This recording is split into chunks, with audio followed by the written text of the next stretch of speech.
Shalom, shalom, shalom to the 12 tribes scattered abroad. Salute, giving all honor, glory, and praise to the Most High, Yahweh Ba'Shem HaMashiach Yahweh Shai. It's your brother Debar, back with another video. This video, we're going to be touching on the tribe of Judah and who they are today. We're going to start with Genesis 49:1. And Jacob called unto his sons and said, Gather yourselves together, that I may tell you that which shall befall you in the last days. Skipping down to verse 8 to hear the prophecy of what will befall the tribe of Judah, or Judah, the fourth-born son of Israel. Genesis 49:8. Judah, thou art he whom thy brethren shall praise. Thy hand shall be in the neck of thine enemies. Thy father's children shall bow down before thee. Judah is a lion's whelp. From the prey, my son, thou art gone up. He stooped down. He couched as a lion, and as an old lion, who shall rouse him up?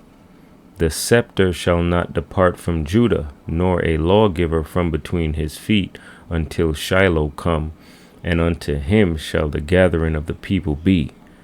Binding his foal unto the vine, and his ass's colt unto the choice vine. He washed his garments in wine, and his clothes in the blood of grapes. His eyes shall be red with wine, and his teeth white with milk. So that's from verse 8 all the way to 12. Now, the first part we're going to break down here is Judah, thou art he whom thy brethren shall praise. Okay, that's the first part we're going to get into. And that phrase connects with thy father's children shall bow down before thee. So, looking at this from a twofold perspective, breaking it down from the precepts that we can get from the scriptures to prove that, Judah is the one that shall be praised, and how his father's children, the other tribes, shall bow down before him. Right, we're going to go to the book of First Chronicles. Right, and before I even go there, let's just get this out the way. The tribe of Judah, right, today are the Black American. They're called by a byword, the Black Americans or African Americans, okay, or Negroes, okay. That's the tribe of Judah, okay. The so-called Black Americans, so-called African Americans, whatever you want to call them, so-called Negroes, those are the tribe of Judah. Those are the Judahites, okay. Not some Edomite white guy wearing a black top hat with curly Q's at the side of his head, living in Israel wearing all black, or living in some rich neighborhood out there in Eastern Parkway in Brooklyn or wherever. Those aren't the real Jews. Okay, the Jewish man is exactly what he says. He is Jewish. He is trying to be like. He is, right? He is not the real Jew. Okay, and the name Judah in Hebrew is Yahweh, meaning Most High praise. All right, so let's deal with this. Judah, thou art he whom thy brethren shall praise. So let's get some precepts for that. We got First Chronicles 5:2. For Judah prevailed above his brethren, and of him came the chief ruler, but the birthright was Joseph's. So when it says of him came the chief ruler, it's talking about the chief ruler of the people, which is the king. Okay, of Judah came the chief ruler, because Judah basically represented the king's lineage. Okay, all the kings of Israel came from the tribe of Judah. Okay, apart from Saul. Now Saul is of the house of Judah, but Saul is from the tribe of Benjamin. Okay, so First Chronicles 5:2 is talking about that. Then you go to Second Chronicles chapter 6 and verse 6. It says, But I have chosen Jerusalem, that my name might be there, and have chosen David to be over my people Israel. Okay, so we all know that David is from the tribe of Judah. Okay, and David was the first Judahite king to be over Israel. Okay, David was the first Judahite king to be over Israel. Moving on to another precept.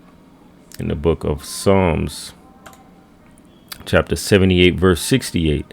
It says, but let me read up some. All right, so from Psalm 78, verse 67, it says, moreover, he refused the tabernacle of Joseph and chose not the tribe of Ephraim, but chose the tribe of Judah, the Mount Zion, which he loved. Okay, so letting you know that Most High chose the tribe of Judah. That's his chosen tribe as far as when it comes to kingship, right?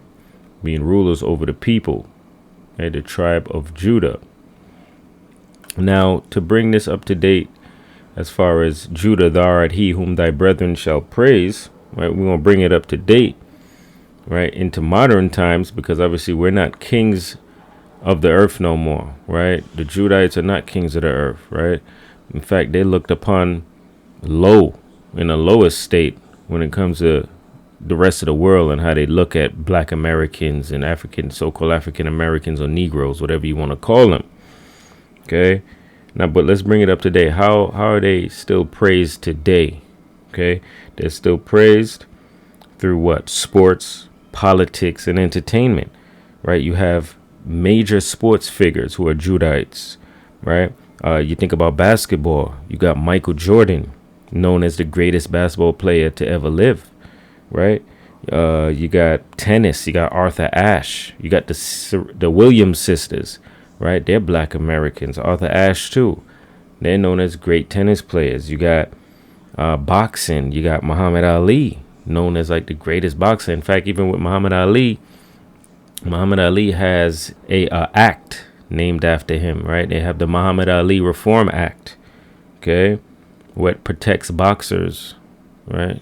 Professional boxers and their rights, right, within that boxing industry, because the boxers don't have a union per se. Okay, so you have Muhammad Ali, you got Floyd Mayweather, right? Even coming even more recent, up to date, Floyd Mayweather, a Judahite, and he's like the greatest boxer to ever live, the greatest purebred boxer to ever live, right? Undefeated. Okay, you got Jack Johnson, Mike Tyson, right? Another one from boxing. You got baseball, Jackie Robinson. Okay, you got golf. You got Tiger Woods. Okay, he's the one who brought that real light towards that sport golf, right? Because ain't nobody really watching no golf. No Negroes watching golf until Tiger Woods came about. That's when golf really, had that light on them, right? When Jake was there. Okay, you got now let's go to into politics. You got Malcolm X, right? Martin Luther King, obviously, but he did what he did. You got Huey Newton, right? The Black Panthers. Okay, because you got here in the prophecy right here where it says, "Thy hand shall be in the neck of thine enemies." All right, so now we're going into the politics. Muhammad Ali too was a part of that because he refused to go to Vietnam War. Right, so he was a politician in his own right, a civil rights activist in his own right. Okay, you got Malcolm X, like I said, Huey Newton, and the Black Panthers, Bobby Seale, all Judahites. Okay, who made their stamp on this earth. Harriet Tubman, right? Led many slaves to freedom with the Underground Railroad. You got Frederick Douglass. You got a great lawyer, Johnny Cochran. Johnny Cochran, when you think about lawyers, he's like the lawyer of lawyers. Okay, he's could be known as the greatest lawyer to ever live, right? Johnny Cochran, black man, Judahite. Right? Entertainment industry, like the films and music, you got Denzel Washington. He could be known as like the greatest actor, right? Another Judahite. Michael Jackson, the greatest pop singer. Okay, you got Eddie Murphy, Dave Chappelle, Richard Pryor. Those are great comedians, all Judahites. Okay, that brings salt to this earth, right? You got Spike Lee, great director, right? Martin Lawrence, Wayne's brothers, James Brown, right? As far as musician, James Brown, right? James Brown is the most sampled musician ever. Okay, Judah, right? So that represents that whole whom thy brethren shall praise, and then also thy hand shall be in the neck of thy enemies. It's talking about what? It's talking about from the slavery era, right? Our hand was in the neck of our enemies, which is Esau, right? In the slavery era, we had Nat Turner, right?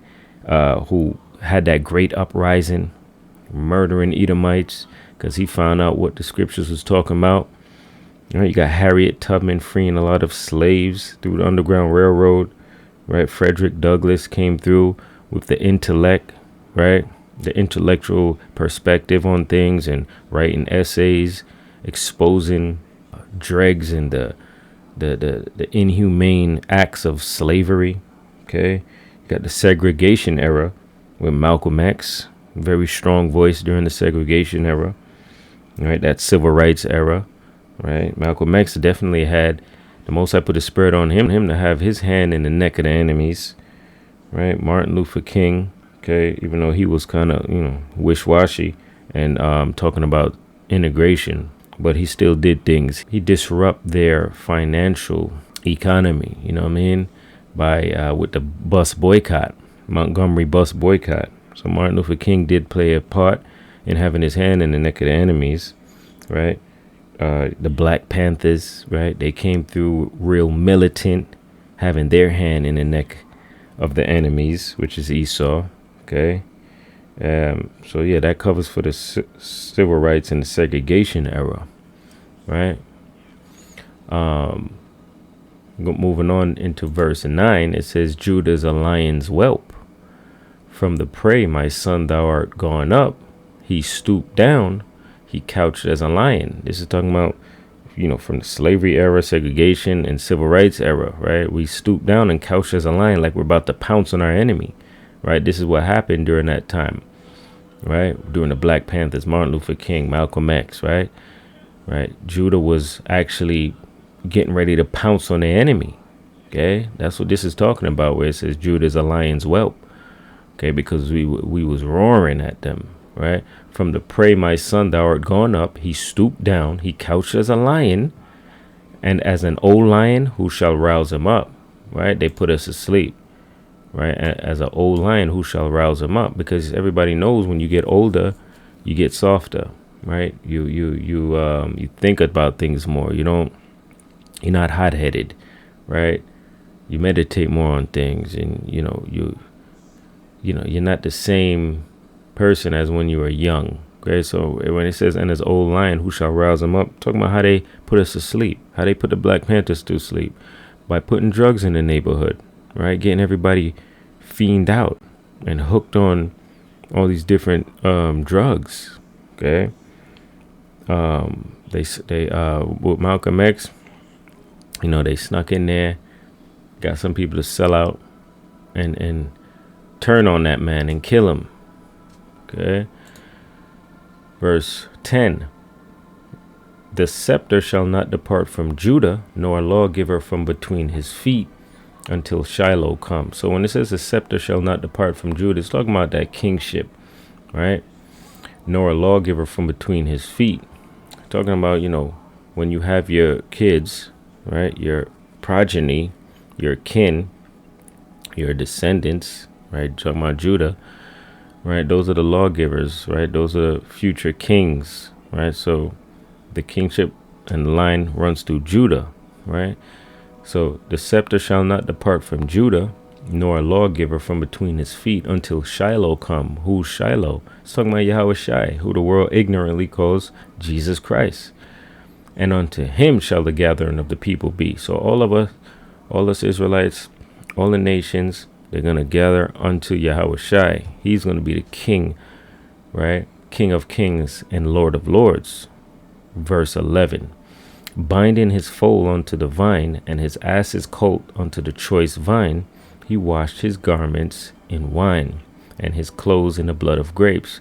This is basically speaking about how Yahweh Shai drank wine, right? And he drank wine on this earth, right? It helped to relieve his stress from being amongst all of the wicked, man. Okay?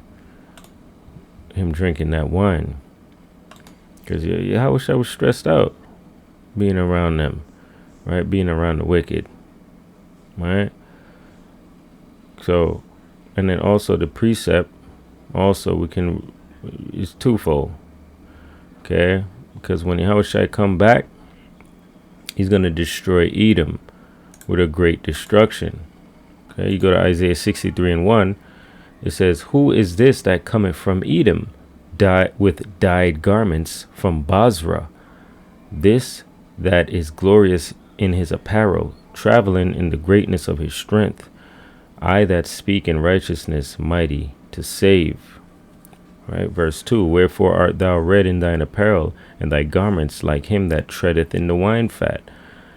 I have trodden the winepress alone, and of the people there was none with me. For I will tread them in mine anger, and trample them in my fury, and their blood shall be sprinkled upon my garments, and I will stain all my raiment." Talking about how when Yahushua come back, he's going to be destroying and killing Edomites. Okay, because he was in Edom with dyed garments from Basra. Okay, so he's the same way them Italians, you see them stomping out the grapes, making the wine. That's how Yahushua is looking at all these nations, and especially Esau. He's going to stomp them out, right? Like he making wine. Okay, so that's a precept for that. Verse 11, "Binding his foal unto the vine, and his ass's colt unto the choice vine." Right? He washes garments in wine, and his clothes in the blood of grapes. Verse 12, "His eyes shall be red with wine, and his teeth white with milk." The teeth white with milk is talking about truth. Okay, talking about that pure truth that's going to be coming out of Yahushua's mouth, right? Streaming forth and giving us life in the kingdom. Okay, that's what that teeth white with milk is talking about. And that's it on that. So the tribe of Judah is the Black Americans, who are also known as the Negroes, who are also known as African Americans, or African, whatever, blacks. That's the tribe of Judah, and not some damn Edomite fake Jew who comes from the Khazars, right? They come from the Khazarian Empire under Kagan Bulin. Okay, they're not the real Jews. Okay, the real Jews are the Black Americans, or so-called African Americans, or Negroes. Those are the bywords that they call today. All right, so I'm going to say Shalom, giving all honor, glory, and praise to the Most High, Yahweh Hashem, Yahushai, through the Spirit. Death to America, peace to Israel. See you brothers on the next one.